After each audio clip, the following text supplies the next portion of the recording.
All systems go. Clear for liftoff.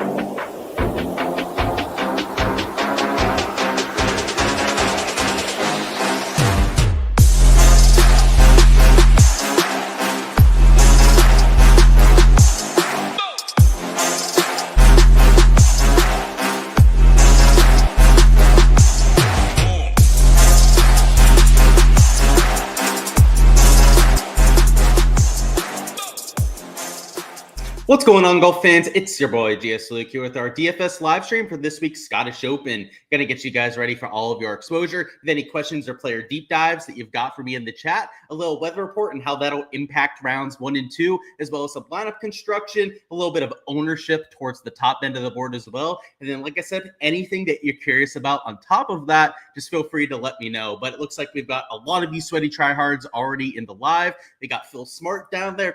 Chris, welcome on in. My guy C. Floyd, a regular on the channel. Cheers to you, my man. We got Jason, Winsalot, Damon, Brian as well. All of you guys, I hope that you're having a fantastic week. And like Tim said, ready for some early morning golf and maybe even night golf. If you guys are staying up tonight, it'll be a little bit of both for yours truly this week. So the sleep schedule will probably be all out of whack. But as you guys know, we're sweaty tryhards around here. So going to have all of you guys covered for content. We got Michael, Brant down there, Alex, Texas Scratch as well. Welcome on in. How could I forget my guy? Go Collect, Robert, Cody, all of you guys. I'm sure there's maybe a few of you I'm forgetting.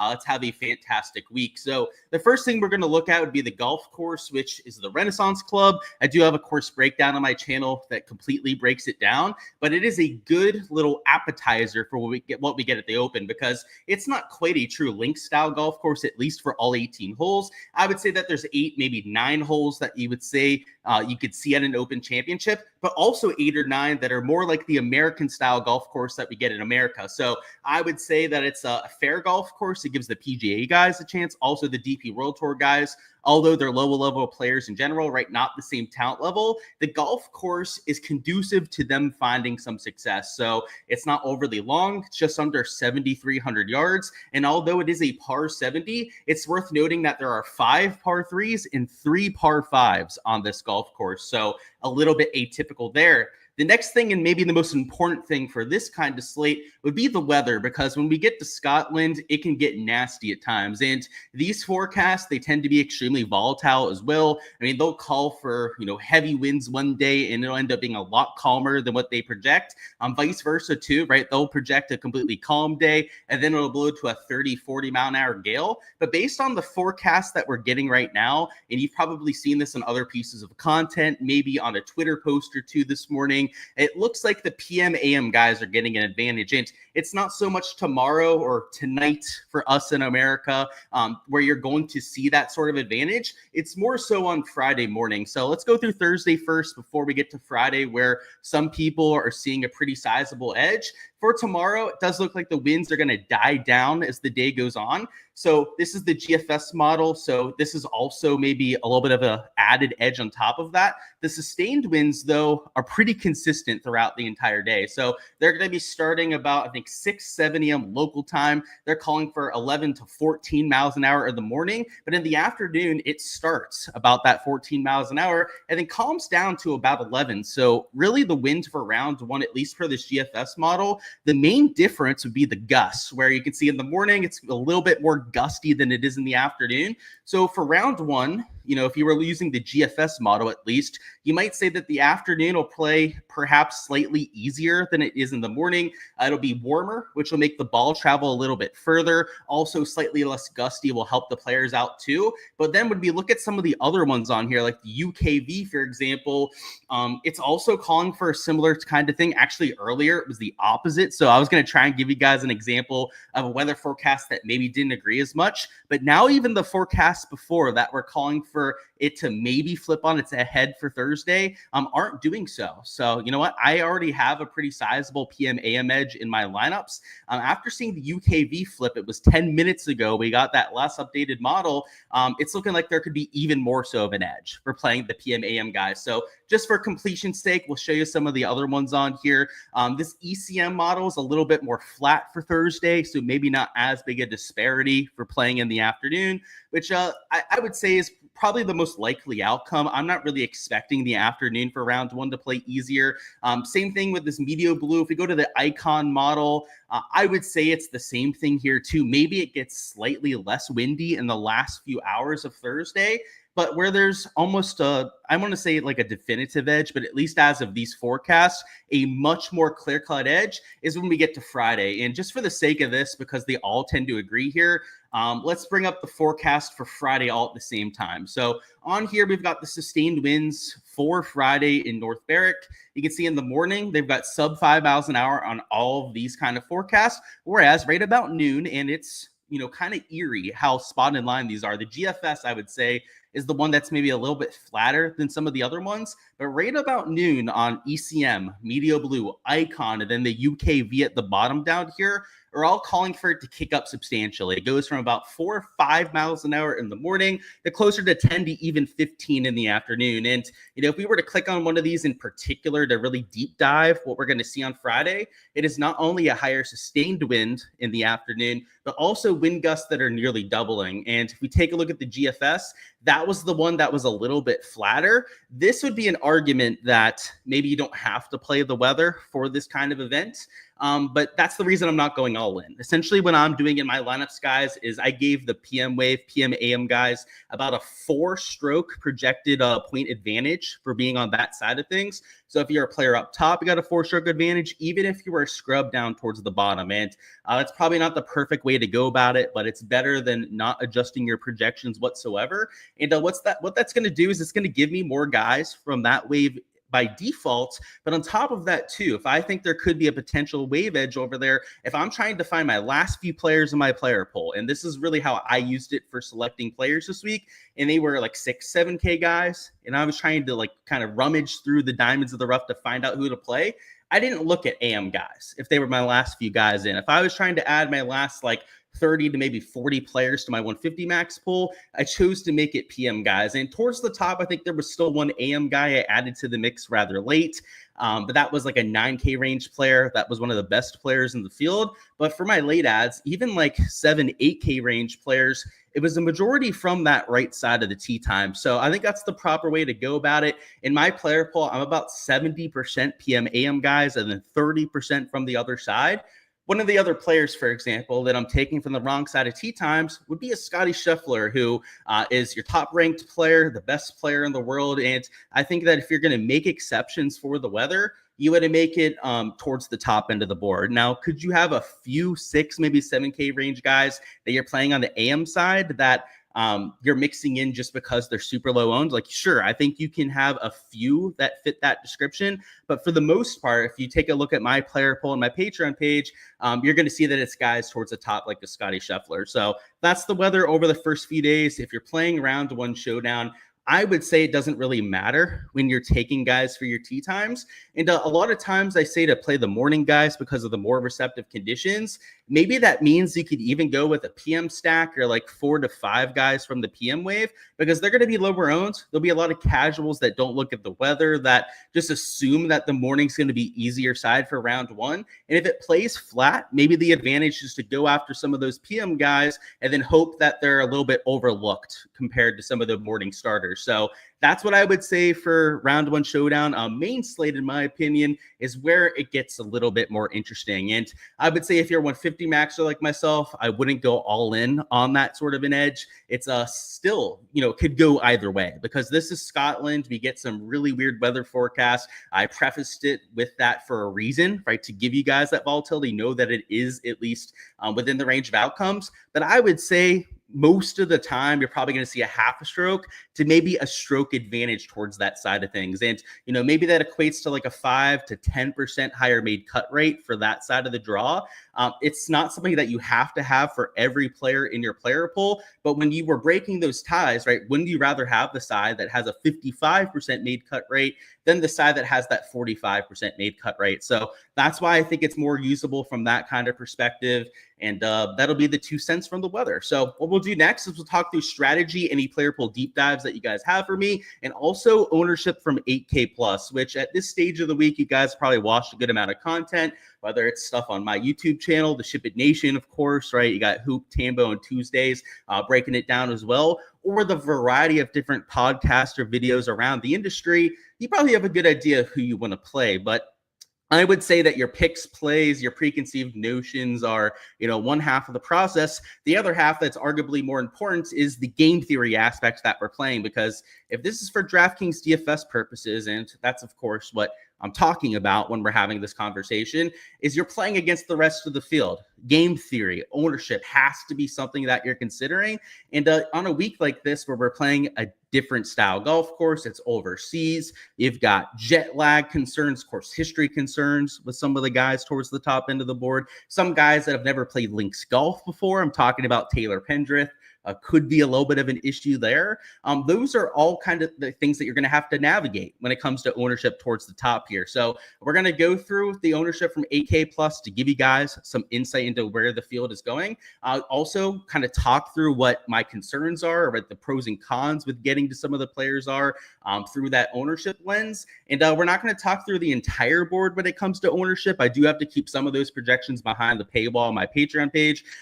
This is on the SHIPIT Nation YouTube channel, but these projections are from my Patreon page. But I think giving you guys the discussion for the top end of the board will be usable for that 6 and that 7K range as well. So if you guys want to follow along, check out the Patreon sheet, and let's go through the top end of the board now. So in terms of ownership at the top, it's, I would say, kind of spread out.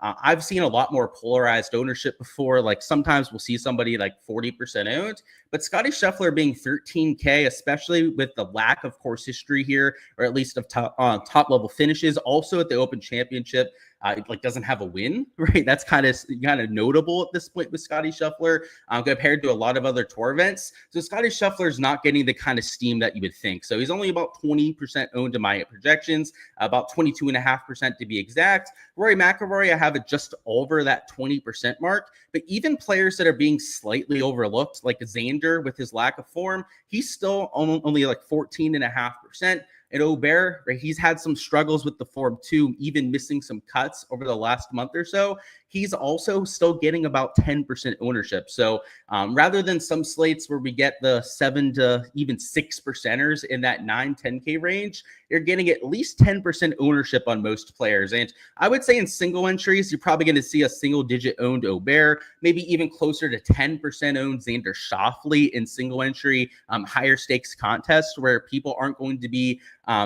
are going to be a little bit tighter with their money in those kind of contests. But for the most part, it's player guys towards the top. So maybe the players that you might want to have some concern about when it comes to the ownership, I guess it'd be Fleetwood, because he's the highest owned guy towards the top end of this 9K range. Also, a Colin Morikawa, right, can't ignore 18% ownership there. I think that he's going to get some exposure as well. Robert McIntyre, though, at nearly 22%. Matt Fitzpatrick at over 22% projected ownership are players that if you're going to use them, you have to commit to them. And you can see for Matt Fitzpatrick, maybe I'm a donkey for doing this, right? I'm certainly playing somebody that my guy DGen would have called donkey chalk back in the day, but I'm playing Matt Fitzpatrick despite that kind of ownership. And my take on any of those guys that we just mentioned that were 18% or above, let's throw in a Harry Hall in the 8K range. He's the most popular player that we have at that portion of the board. Any of those 4, 5, 6 players that we just pointed out that are at that high ownership, only play them if you liked them on a Monday. If when you first saw your lineups, when you first saw the board, the pricing, they were players that you wanted to jam into that first lineup. If they weren't your instinctual first plays, or players that when you were doing your first deep dive on a Sunday night, right, trying to get an idea of who you wanted to target from the outright board the next day, if they weren't those kind of players, then don't play them at 20% plus. Because if you're going to get leverage on a 20% plus owned player, you're talking about getting close to 50% exposure on those players. And for a 150 maxer like myself, that would entail playing like 75 lineups with some of those guys. And, you know, there are 1, maybe 2 guys a slate that I'm really comfortable doing that with outside of a Rory Scotty Scheffler. Rory Scotty Scheffler, yeah, I'll play him at 75 lineups out of 150, any slate. I really have no problems with doing that with those kind of players. But with the rest of the board, it's a lot more difficult for me to say yes to that proposition. So, in the case of Matty Fitz, who I bet outright at 40-1, or Colin Morikawa at 25-1, the answer for me is a yes, right? I'm willing to play those guys at that kind of ownership. But with the case of a Robert McIntyre, the case is no, right? The answer is no to that kind of question. A Harry Hall, who's going to be a little bit high owned, he is on the PM side, which I think is advantageous. But am I going to play him as the highest owned player in the 8K range? I'm not. I'm not going to make that kind of decision. So to me, it's just how much do you like these pieces of chalk? If you like them enough, just commit to them, get over the field. But the byproduct of committing yourself to those players and getting over the field on them is that you can't use every single one in your player pool. So, find a couple to commit to, as I've done, and then also find your handful to completely X out of the player pool. That would be my best advice.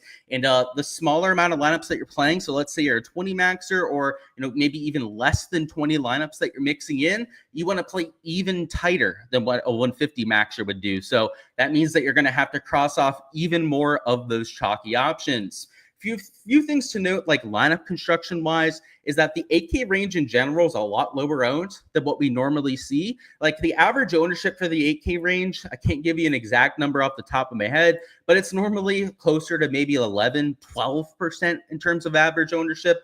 This kind of slate, it's looking to be right about 10% between all of these kind of players. So maybe a little bit less steam to those as a bunch. And maybe there's an exception like Harry Hall, but guys like Wyndham Clark, I've got it 3.2% ownership. That is just, you don't see that very often for those 8K range players. And then down in the 7Ks, though the ownership is going to taper off, we're going to have it on a few specific plays that I bet that we might throw out there as a few bonus plays to give you some perspective to who I'm getting over the field on this week.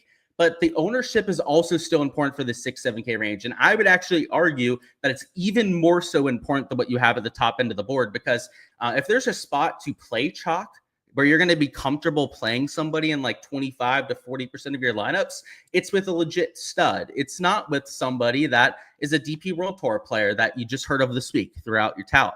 It's not somebody that's in the 7K range that is a PGA Tour player, maybe playing some good golf stateside, but has never played links golf before.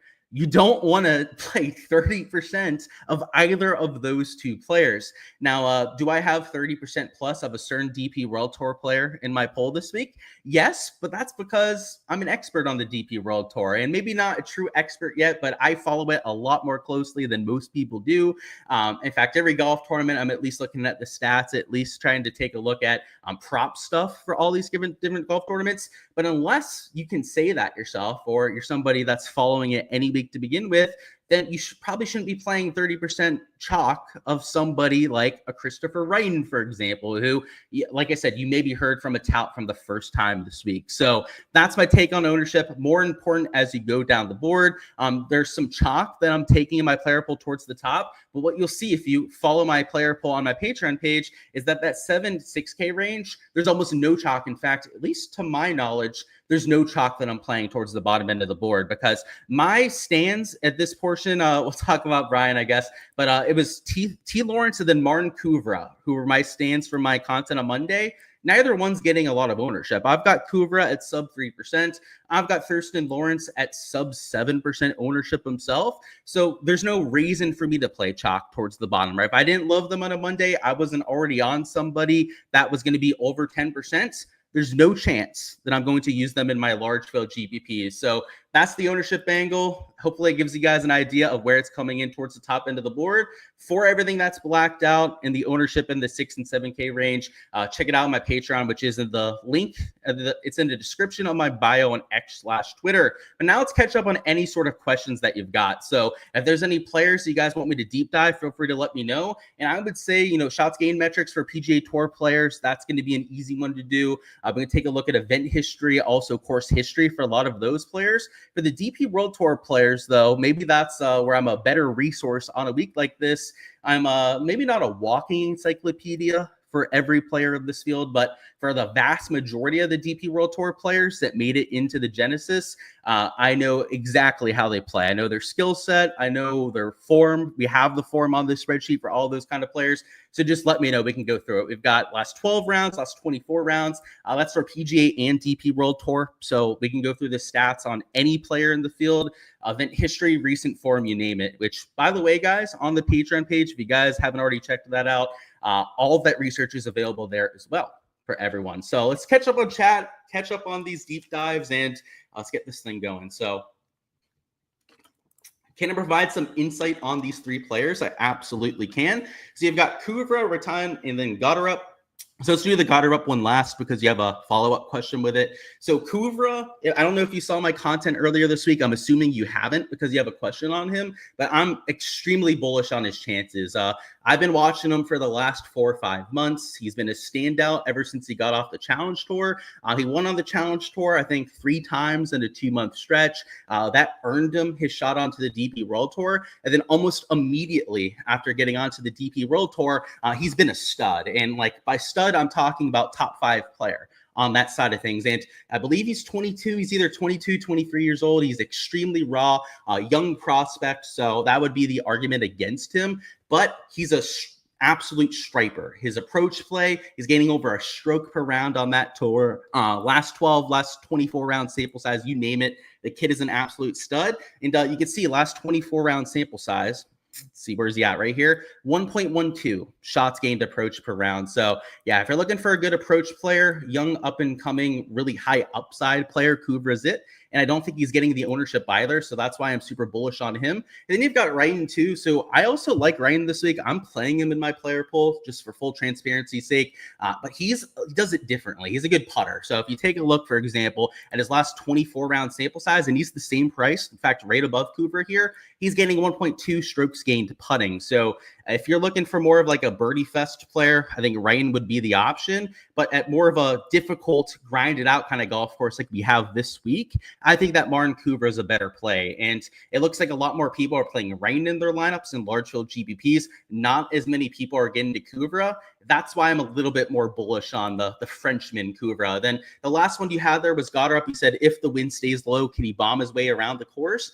I would say he has a better chance if the wind stays low, but we've yet to see him have success at a link-style golf course, so I worry about that. You know, not a lot of experience around here. I don't believe has a start here. And then at the Open Championship, same thing. Little to no experience there either. So I'm a little concerned with that, but if the wind stays low, that added caveat that you gave, it would give them a slightly better chance. So it depends on which Woo you're talking about, Brian. I'm not sure if you mean Ashun Woo or perhaps if Dylan or Brandon Woo are in the field. So just clarify that for me, Brian, and I've got you on a deep dive for sure.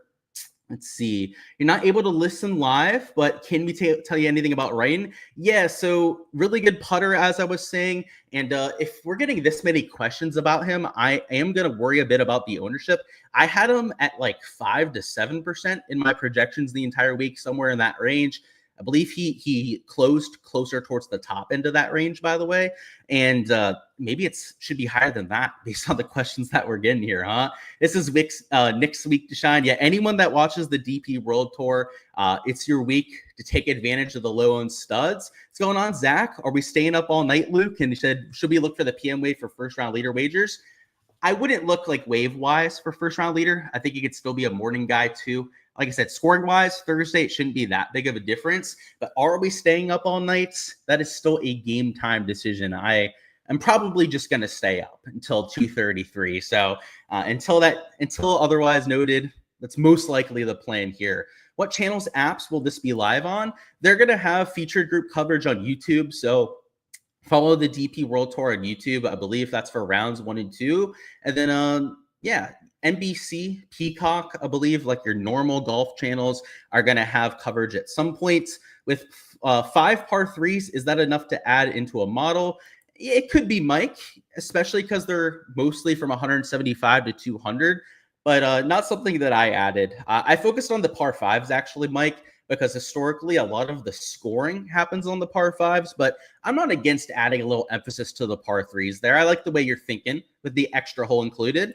Hey, Luke, thoughts on Højgaard and Max Grazerman this week? So Rasmus Højgaard has good course history here. He's got a top 20, I believe one other made cut in his last 3 years. And just to confirm what he's exactly done, yeah, T21 last year, and got to give him better credit than that, a T10 3 years ago out of his last 3 starts. Can be volatile. We saw that with the missed cut 2 years ago. I would say, though, the form is horrendous for Højgaard. So if you go to the last 12 measured rounds, at least with the short game, it's been horrendous. Losing over a stroke per round of those 2 categories, completely erasing the ball striking work that he's done. So, he's due for some regression. You wouldn't think that he's going to putt or hit the ball around the green that poorly the entire year. So yeah, Højgaard's like a 6.5 out of 10. He's also relatively low owned, so that's why I played him. But the form, I don't know, leaves a little bit to be desired. You don't really like a guy losing a stroke putting. That's never a great thing. And then Max Grazerman's playing better golf, but he's getting a lot more steam. So you can see he's a little bit more consistent with the shots gained. He's gaining across all 4 stat categories.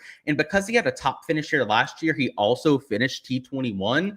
He's got the better form and that course history. So he's almost double the ownership of Rasmus. So I personally prefer Rasmus because he's the lower owned of the 2. And he's used to these golf courses. Rasmus, of course, made his name on the DP World Tour before earning his full PGA Tour rights.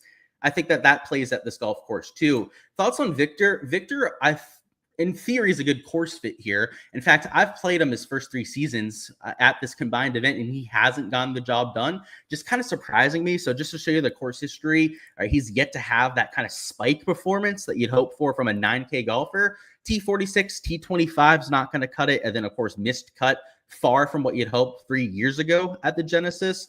But Victor Hovland is starting to trend with the ball striking, which is always something that catches my eye. And he's one of the few PM wave players in this bottom end of the 9K range. So if you're playing that weather edge, you're almost like forced on to Victor Hovland exposure. So I have him in lineups. I think his ownership is reflecting that too. You're going to see slightly higher ownership on those PM guys towards the top end of the board, especially if they're surrounded by AM wave players. So kind of unfortunate, but I'm still playing them even despite that. Obviously, Scotty Fitz and Bobby Mack will have ownership. Yep.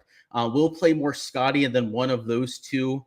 Or we'll more play Fitz, Bobby Mack, and no Scotty. So the more common combination will probably be Scotty than one of those 2, which is expensive, 13K and then 9K.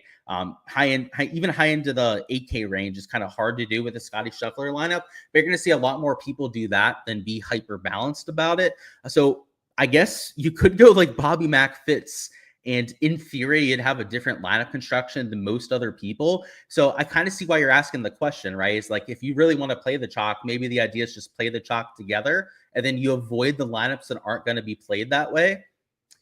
I am not playing Bobby Mack. I am playing Fitz. So I'm not going to have those kind of lineups, but it is at least interesting. And I think a great question that you throw out there.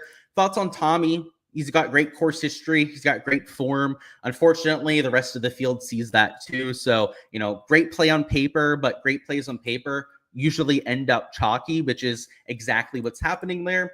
What's going on, Jordan? He said, thanks for everything I do. Thank you for the kind words. He said, love the content this week. Hey, appreciate the kind words there as well. And yeah, man, props. Looking forward to that. By the way, at 8 p.m. Eastern time, so in a half an hour, we're going to be doing the Underdog and Prize Picks props over there on my YouTube channel. So make sure to check that out.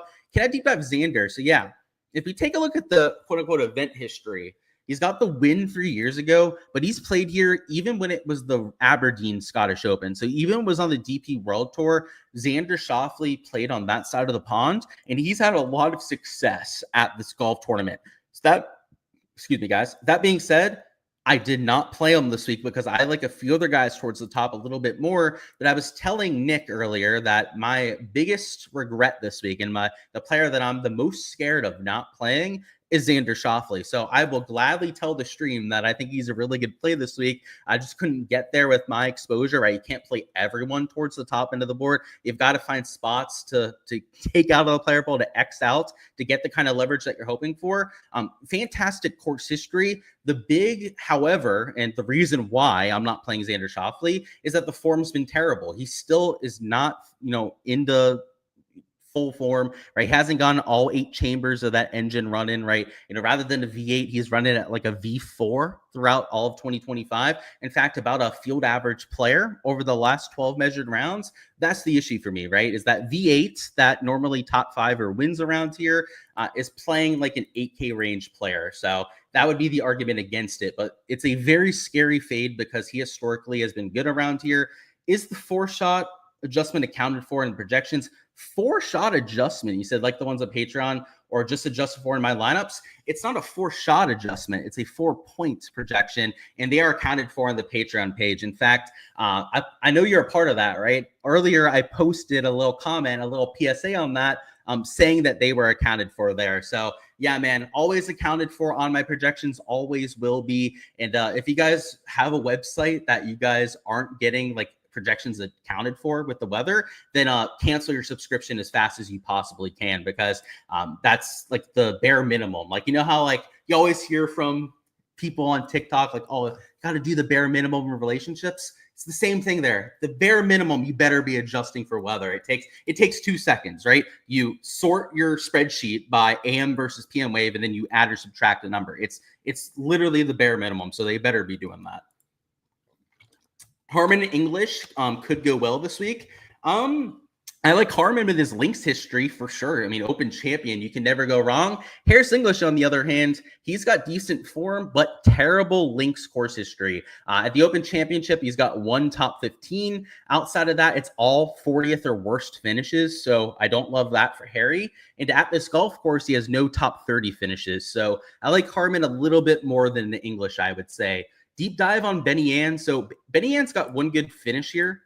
Outside of that, though, the form is a 5 out of 10 at best. I'll show you that finish. He did have a T3 2 years ago. That's the one positive point for Benny Ann. And I guess the other thing to point out as well is that he's not chalk in that 7K range. In fact, he's average to slightly below averagely owned. So if you're looking to take a shot in a dark, I think there's a much, worse prospect you could take than somebody that has that T3. I mean, that's a great sign. If you're trying to take a bounce back candidate, but the form is a little sketchier compared to some of the other 7K guys, and that's why he's a little bit lower owned. Could this be the bounce back spot for Tom Kim? Great course history, agree with you there. Then bad form, I think you hit the nail on the head, man. It's the same thing we just said with Benny Ann, right? Benny Ann's not playing the best golf either. However, this is a spot that's historically been good for him. So just to show you guys the Tom Kim history, if we scroll down a little bit, it's just been very consistent around this course.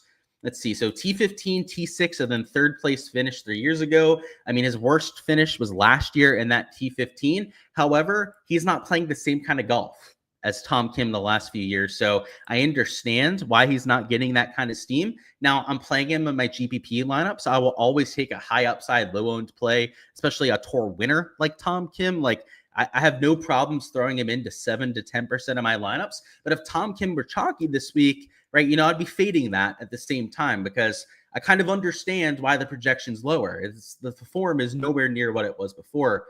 Oki Stridnum all the way.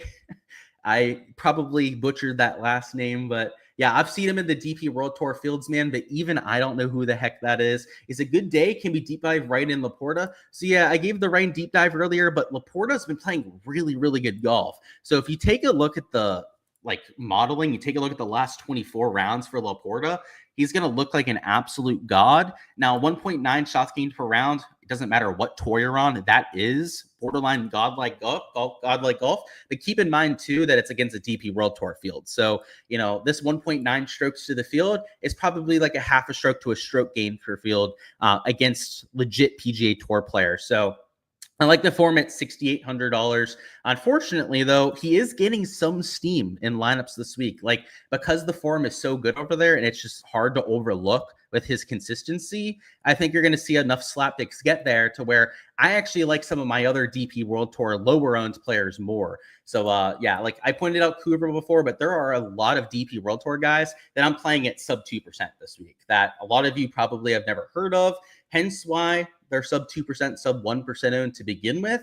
So, if you're a DP World Tour hardo, it's going to be a fun week. If you want to check out my Patreon page, you can see who they are too, I guess, there. Richard Manziel, a shoe-in at 300 to 1. Yeah, he's a shoe-in at that kind of number. Yeah, I know, obviously, you're being a little facetious there. But yeah, Richard Manziel, he's been playing some low-key good golf on the DP World Tour, so don't sleep on him too much, I'd say. Late to the party, any thoughts on Kuvra? I gave my thoughts on him a little bit earlier too, but I love Kuvra. I bet him for a top 20 is one of my core value plays for the week. I'm not sure which Scott you're talking about. There's a bunch of them in the field, but M. Jordan, so my guy Michael Jordan, or I think that's his first name, but yeah, I know who you're talking about.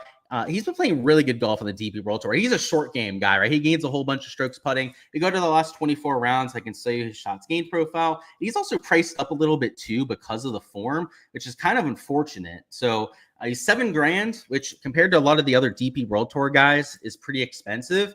And I'd actually say the putting form could have been better because he's normally a half a stroke to a stroke gained per round kind of guy. Let's go to the last 12 rounds. Let's see what he's done over that sample size. So over that sample size, yeah, still not really making as many putts as you would think. He could be due for some regression, but that could also be a bit of a red flag as well because, somebody that doesn't have their fastball, right, their, Excalibur, as some would say, that's not always the best sign heading into a bigger field event. Thoughts on Sean Norris? You don't think he's related to Chuck? Good old Chuck Norris, but it's a name that you've seen in these overseas tournaments before. Yeah, so he's older now. So he used to be more of like a top 5, top 10 player like 5-10 years ago. He's not washed or anything, but I think older, like 40 years old, something like that. He's an option. He's not my favorite option, but he is an option, I would say. Michael says, you think Potgieter could be an interesting player? Obviously a bomber, which is a big advantage on this course. Then won the British Am 3 years ago on a link style course. Yeah, so I guess good call there, Michael. I'm personally not as big on him this week. I do think that the big miss is a problem at this course, but if he can rein in the driving accuracy, he could get there in theory. I mean, he's a high pedigree player. We saw him get into contention 3 times this year, so it wouldn't be that mind-blowing, I would say. But I'm a little concerned about the withdrawal, especially because we didn't get the news about it. And then in between the holes here, and I guess I'll explain why the off the tee stuff kind of concerns me.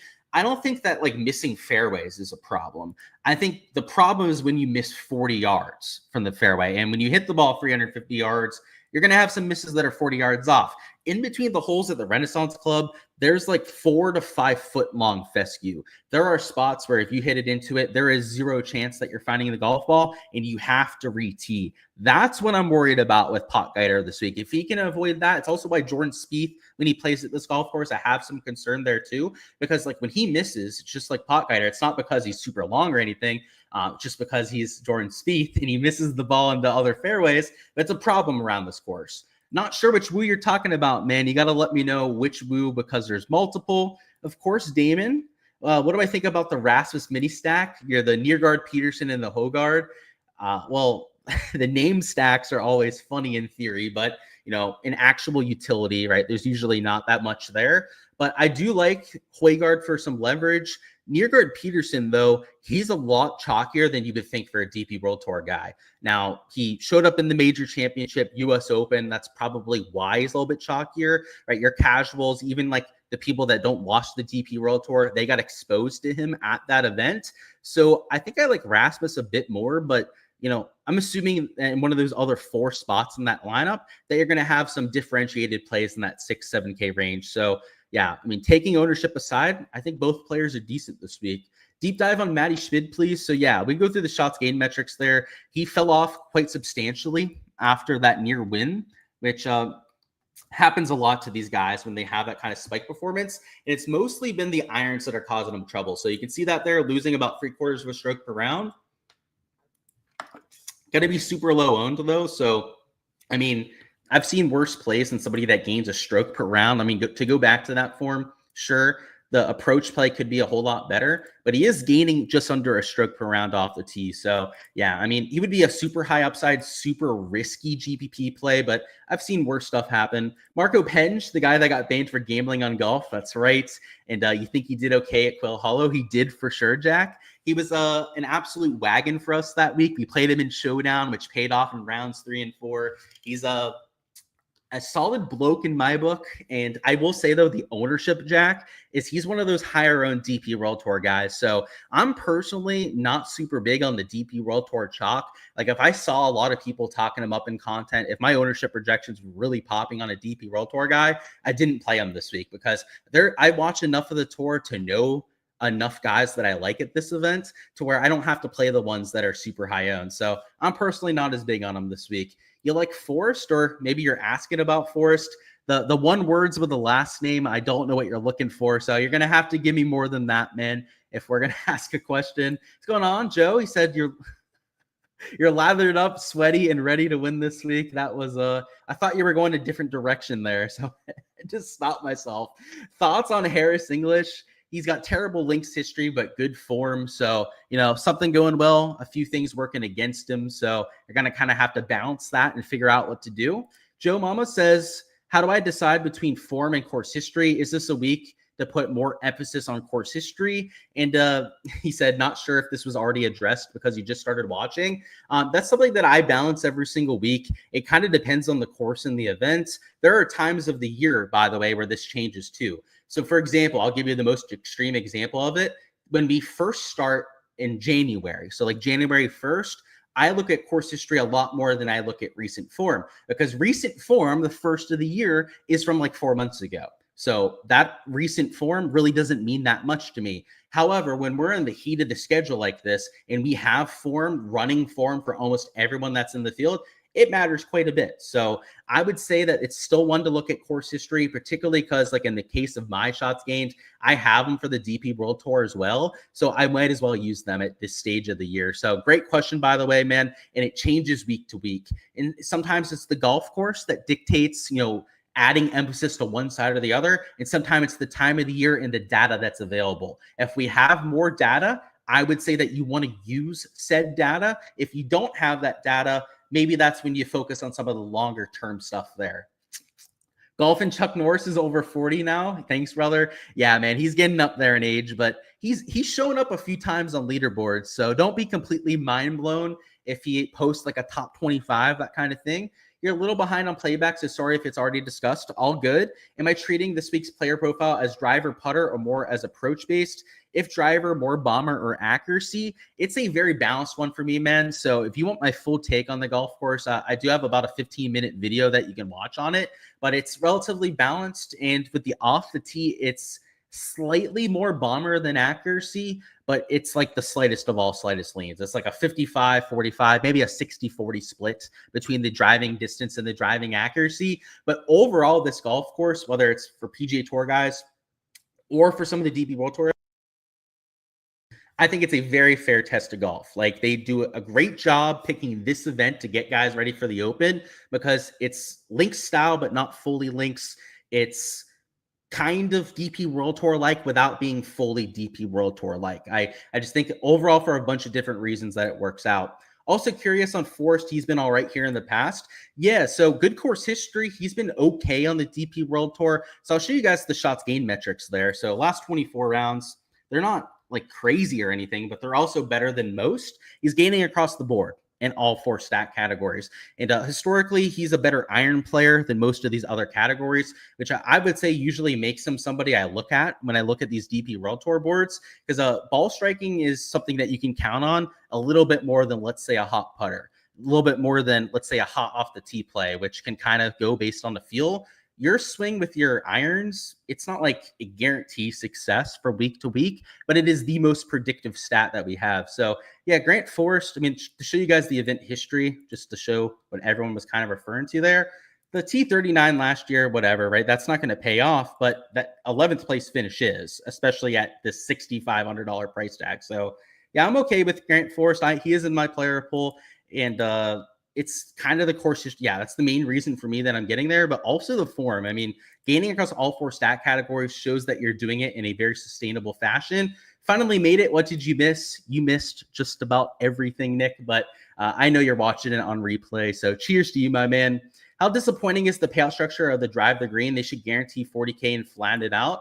I'm pretty sure you're looking at the secondary. So the payout structure on those, it is a little top heavy, but that's also why people like entering those contests. They like seeing a 50K to first. They like seeing 100K, 150K to first, like you have in the $25 GPP. So yeah, I would say for us sweaty tryhards, we would rather be a little bit less top heavy, but a lot of your casuals, a lot of the people that they're marketing towards, right? They're not always marketing towards their most hardcore fans, the people that play every single slate, which I wish that they would, because they were the people that market it more than anyone else out there. But they just want to fill up the contest. And a lot of times it's the people sitting on their toilet, they see a 50K prize pool or 100K to first, and they go, ooh, I want to enter that contest.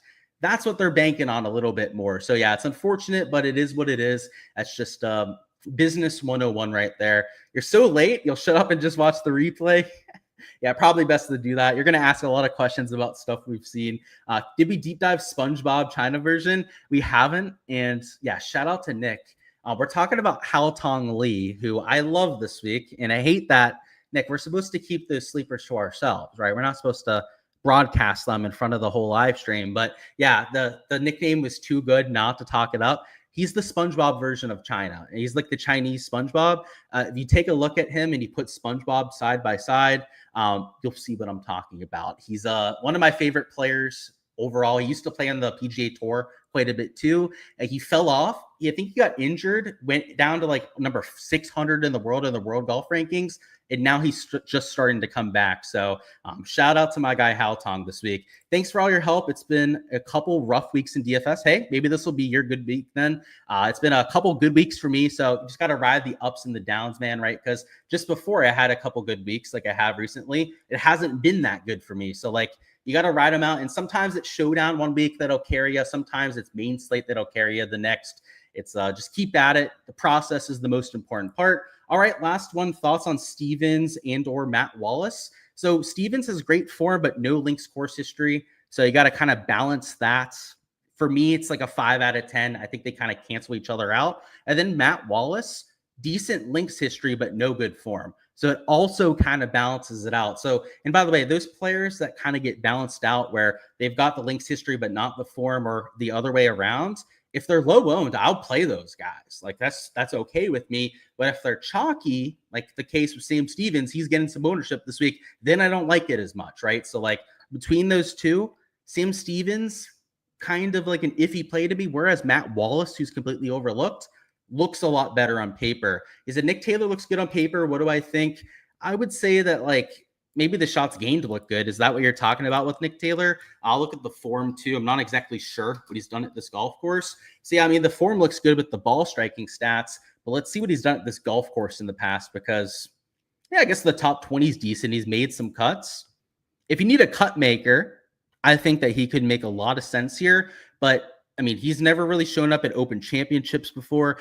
This top 20 kind of surprised me. I thought it was a whole bunch of like 40th, 50 place finishes for Nick Taylor. But yeah, I mean, if you're looking for a cut maker at $7,600, I'm okay with it. But I think there's more high upside players around him. So in GPPs, he's probably not my favorite play this week, because Nick Taylor's still getting some ownership. So it is worth noting that like he's not like completely overlooked or anything in that 7K range.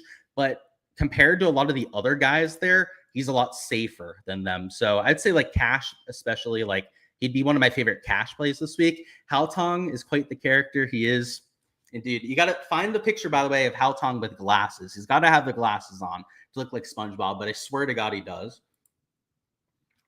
Do it like Scotty with 5 PMs. Yeah, I'm going to have a bunch of lineups that are built that way. He's one of the AM guys that I'm kind of just ignoring the weather and going with it. Are you crazy that nearly all of your lineups consist of Fleetwood, Mac, and Burns? I guess it depends on how many lineups you're playing, because if you're talking about like 3 to 5 lineups, then no, a core of 3 players is totally reasonable. If you're talking about 150 lineups where you're locking 3 players, then yeah, it might be a little bit more of a concern there. So only a little bit psychotic if you're entering a handful, but if you're a 150 maxer like myself doing that, you're a lot bolder than I am. So let's go ahead, round this off with some strategy. By the way, the contest, normally we go through contest selection. it is so late in the game at this point. I mean, we're 6 hours to lock, so all of the good ones are filled. If you want to get anything in late, they do have some secondaries posted. So like they do have a secondary sand trap, also a $5 that you can enter, which I think we had a comment about that before, right? Like the contests weren't the best. If you're only entering right now, it's because you're getting the secondary stuff. So my main piece of advice when it comes to entering contests for main slate is always reserve on Tuesday. Go a day early. Make sure you're getting into the best contests available, because for main slate, they have some decent GPPs that are closer to like 20% to first rather than 30%. And then you also have all the single entries that are 10 to 15% to first. So make sure to check out all of those. But mostly what I'm worried about with my lineup construction is, I guess, the weather, right? That's something that before building lineups that I am considering. I took about, I think it was 20% of my lineups, and I only stacked them with guys on the PM AM side. And then the rest of them, I have a heavy emphasis on the PM AM wave to begin with.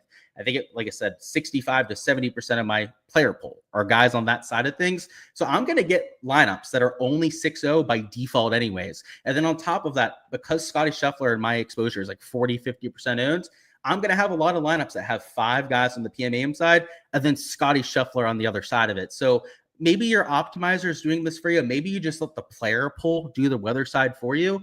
But before you're building, I guess depending on the contest that you're building for, at least consider the weather angle. Like for me, I'm a 150 maxer, so a lot of it is just kind of done by the optimizer for me. But if I was hand building, let's say for a single entry contest, you might want to think to yourself, like, do I want to go with a full 6-0? Do I want to go with a Scotty and then 5 guys from the PM AM side? Deciding that ahead of time is going to make your life a little bit easier. And I don't think you have to fully commit to the weather. Like maybe you say, like, you know what? I want at least 4 guys from the PMAM side, but if I have 2 guys mixing into that lineup, that's okay. Just, I guess, know that ahead of time, right? And kind of have that thought out. So what we're going to do here is we're going to do the Scotty Scheffler and then all PMAM guys. So we'll show you what that would kind of look like. Second man in, I'm going to throw in a Matt Fitzpatrick, who this will be a pretty chalky start, but we'll be able to offset that with our last 4 players. So if you go Scotty and then Matt Fitzpatrick, he's like 25% owned as your second man in, you're really going to have to think about ownership for the rest of your lineup. So for our third man in, we're going to try and get slightly different with the ownership. So rather than going with a little bit of a chalkier player in this range, like Razorman, we're going to throw in Højgaard, who will be just a little step down in the ownership. We're also going to throw in a, let's see, and Thurston Lawrence, will take him at $7,200. He's closer to like 6% owned, so he's not going to be chalky in that 7K range. And then with our last 2 players, let's see. Let's go Dan Bradbury. He's a PM Wave player, and he's $6,300. Shout out to Dan Bradbury. I bet I'm top 20 this week. He has great course, decent course history, better recent form coming from the DP World Tour side. And with this kind of lineup, sure, we've got some chalk and Schefflers, some chalk and Matt Fitzpatrick towards the top, but we've got Højgaard at sub 10%. We've got Thurston Lawrence at sub 10%. You throw in a Bradbury who's sub 1% owned. And then even if you're last man in here, let's assume that you spend all your salary and you take the chalkiest guy that you possibly can, which based on the guys at $7,000, at $6,700, I believe is like 3, maybe 4% owned at the very most. And that would be like an extreme example in a single entry of a guy getting a little bit of steam. No matter who you use as your last man in here, you're probably going to be okay because we forced in differentiation elsewhere. In fact, even if we kind of, took more of a chalky player, so maybe rather than going to Rasmus, let's go down there and throw in Grazerman, who's a little bit chalkier at $7,800. Even if you did this and it was Scheffler, Fitz, Grazerman with your chalky start, because you have a Thurston Lawrence, a Bradbury who's sub 1%, it doesn't even have to be a sub 1%er, right? Like let's say it's sub 2-3%er. You're getting a bunch of leverage on at least one of your 5 plays. As long as your last man in is somewhat reasonable, not somebody that's like 7 to 10% owned, you're going to be totally fine here as well. And it's $6,800. I don't see anyone that's getting enough steam to where if you played them, you're going to duplicate yourself all that often. Or if you're not going to have enough leverage in your lineup. Like you're going to have enough leverage pretty much no matter who you take there. So what I do this for, the reason why we go through a lineup here together is not because this is a lineup 100% going to get to, or because it's probably not. I've already built all my lineups, and maybe I do have an exact combination that rounds it off with a guy at $6,800. I honestly don't know, right? I don't have my portfolio up right in front of me right now, but it's more so to show you guys the thought process, because as long as you're differentiating at 1 or 2 spots, and you just have to be very intentional about making that differentiation, you're fine. You don't have to get different at 4 or 5 spots. You don't have to get different at all 6 spots in a lineup. Realistically, you can have chalk at 2, 3 spots in a lineup and totally get away with it, even in the largest of large field GPPs. Like, for example, if this was like in the big $5 or $25, it would still be fine if you took the chalkiest player you could at $6,800. That's the point that I'm trying to make there, is that I think a lot of people out there hear touts like myself, hear people out there say like ownership, got to get different. Can't have a lot of that chalk in there, and then they overdo it just a little bit too much. So that's the lineup construction. Best of luck, guys, with all of your lineups this week, all of your exposure for this event. For rounds 2 through 4, we will be doing live streams for Showdown, so make sure you subscribe to the SHIPIT Nation YouTube so you guys don't miss any of that. Of course, the SHIPIT Nation website has all the content for this week on it. Hoop and Tambo have got the core report up there. I've got all their plays up on the SHIPIT Nation site. For all the content that I'm doing for this week, you guys can find that on my Patreon page. Like I said before, you can find a link to that. I'm on my X/Twitter. In my bio, you can find that page on there. The DFS tiers, how you get access to the spreadsheets that I was going through before. But that's all I've got for this week's slate. Best of luck, as I was mentioning before. I hope to see a lot of your logos, a lot of your names towards the top end of those GPPs. And for all the prop and betting stuff for round number 1, so that's underdog, that's prize picks, that's the sports books, that kind of stuff for tomorrow. Make sure to check out my YouTube channel. That is LukeDFS. We'll be live in about 2 minutes over on there, going through everything that you guys need for Thursday. But that's all I've got. Best of luck, as I was saying before, guys, and see you.